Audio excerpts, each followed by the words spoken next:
बागपत के कोतवाली खेकड़ा इलाके में एक गांव पड़ता है जिसका नाम है फरकपुर। यहाँ सोनवीर सिंह का परिवार रहा करता था। परिवार में उनका 7 वर्षीय बेटा शौर्य 3rd क्लास में पढ़ता था। शौर्य के दादा जगवीर 1 साल पहले रिटायर्ड हुए थे। रिटायरमेंट में उन्हें करीब 50 लाख रुपए का फंड मिला था। इनमें से कुछ पैसों की उन्होंने जमीन खरीदी, जबकि बाकी का पैसा बेटे सोनवीर के खाते में जमा करा दिया। जगवीर के छोटे भाई इंद्रपाल का बेटा यानी उनका भतीजा विनीत भी पड़ोस में ही रहा करता था और अक्सर घर में उसका आना जाना था। रिटायरमेंट के पैसों के बारे में भी विनीत को पूरी जानकारी थी। फिलहाल सब कुछ ठीक चल रहा था। बात 15 दिसंबर 2022 की है। शौर्य उस दिन शाम के वक्त घर से ट्यूशन के लिए निकला, लेकिन देर शाम तक भी घर वापस नहीं लौटा। घर वालों को चिंता हुई तो ट्यूशन टीचर को फोन किया गया।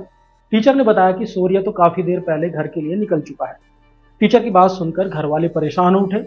उन्होंने आसपास तलाश किया, लेकिन बच्चे का कुछ पता नहीं चला। परेशान हाल परिवार ने थाने जाकर शौर्य की गुमशुदगी की रिपोर्ट दर्ज करा दी। अब पुलिस बच्चे की तलाश में जुट गई, लेकिन अगले 4 दिनों तक भी शौर्य का कुछ पता नहीं चला।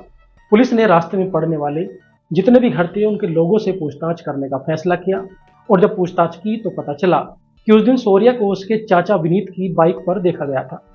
लेकिन विनीत तो खुद पिछले 4 दिनों से परिवार के साथ शौर्य की तलाश में लगा हुआ था।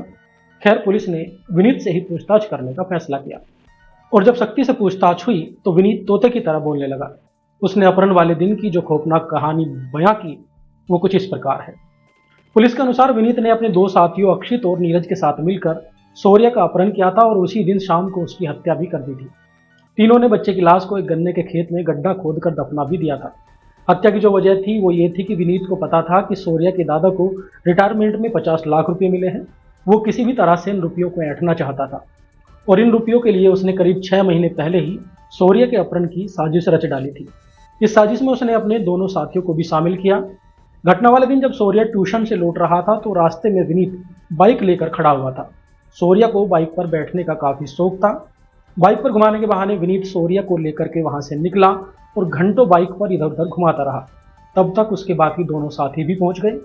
इसके बाद ये लोग शौर्य को लेकर के जंगल में पहुंचे और यहीं पर गला दबा करके उस मासूम की इन्होंने हत्या कर दी।